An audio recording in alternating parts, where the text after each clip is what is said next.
أحد معادلات التطوير المهمة والملهمة هي إنك لو عندك معلومة زائد عمل بالمعلومة دي يساوي خبرة.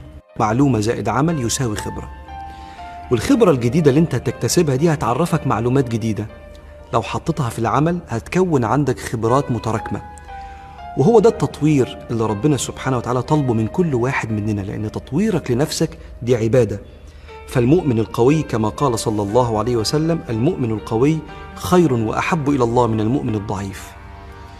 جرب المعادلة دي في كل جوانب حياتك، في الشغل أو في العبادات أو في الخبرات الاجتماعية.